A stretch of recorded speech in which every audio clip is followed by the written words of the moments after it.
Hey guys, it's Game 10 Master Doe here, and welcome to part 3 of my Let's Play of SSX 3. In the last part, we completed the Snow Jam race event, the first race event of Peak 1, and in this part, we are going to go to the second race event, which is Metro City.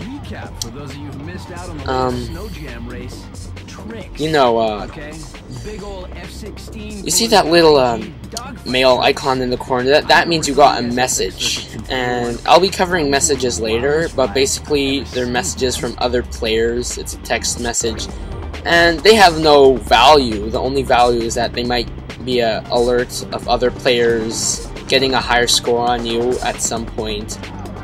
I'll talk about higher scores later. And, just like reminders of if you unlocked a boss event, then that you still have the boss event to go to. Now about Metro City. Metro City is, well, if you're a noob at SSX, it's going to be pretty difficult because Metro City is, of course, in a city, and the buildings are going to be kind of annoying if you can't control your snowboarder.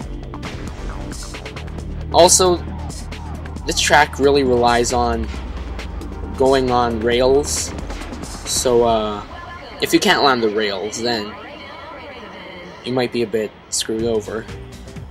Anyways, let's get things started.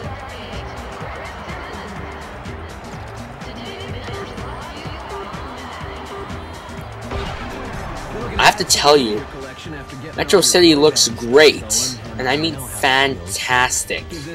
Oh my gosh, I can't believe I failed that much. In fact, all the backgrounds in this game are great. They did a really good job making the artwork for this game. And this level, this track, looks pretty good. It has really good light effects.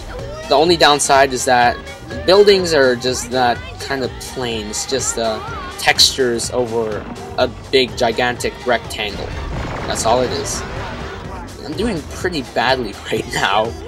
I'm gonna catch up. Yeah, like I said with Snow Jam, just take the route that I take, or take your own route, and you'll probably win the race. I'm not doing a very good job of giving a good example, but what can you do? Now, this is a shortcut. If you actually manage to get over that building, then you'll have a huge lead. But that building is one of the hardest things to get past. You need to boost down that little jump at the perfect time. I've been playing, like I said before, I've been playing this game for 5 years. And I still cannot get over that building. I can't do it. I did it once or twice, but I can't get over that building. Anyways, I'm in second. The AI is basically the same as Snow Jam, except in the last round, you'll be very surprised that EA has put on the Super AI for Mac. I'm not kidding you, they put Super AI on Mac.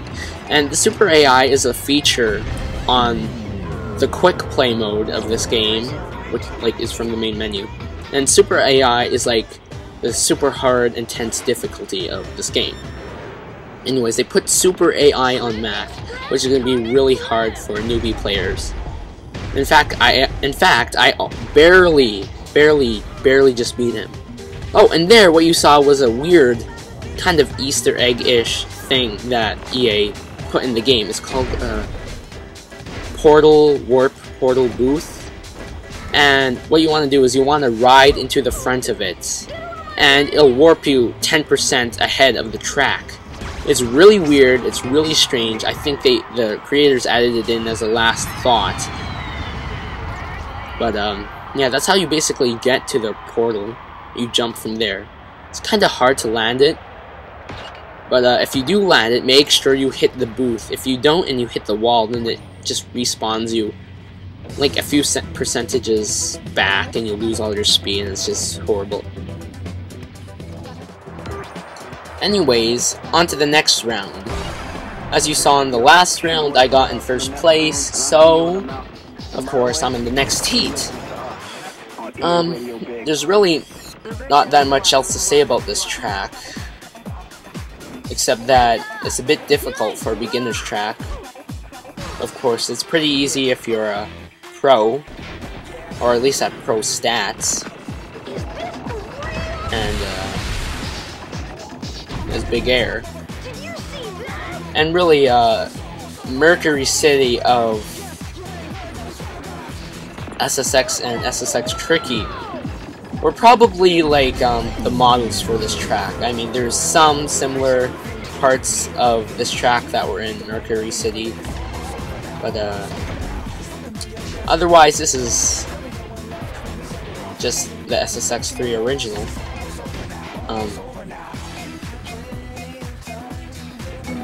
Yeah, I still can't get this jump.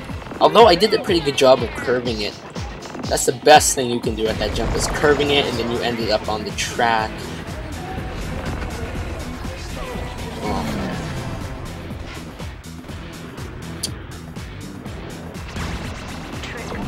man. There's several power-ups, trick boosts, and speed boosts. You really want to focus on getting on those rails, because you know they have the least amount of resistance. If you just boost all the way through, then you'll totally be ahead of the whole pack. This part is a bit unorthodox, like it goes straight down, and you can, and it has a weird camera angle, so it's a bit strange to go through, especially if you're trying to jump through it, like jump from the top of the hill. Anyways, here is the part where there's a warp. Of course I fail on getting the warp. Oh, I forget the name, of course. Of course, as soon as I'm doing my voiceover, I forget the word. Like 3 minutes later, I actually say it. It's the warp pad, the warp boost, whatever.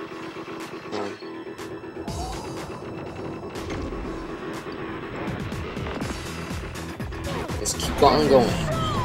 I'm still way ahead of the pack. It's astounding. Now you see this little crevice I took the last round? Well, I think it's an even speed whether you take that pipe or you take the normal route. The only difference is that you get a speed boost at the end of the little crevice, while in this one you just don't get one.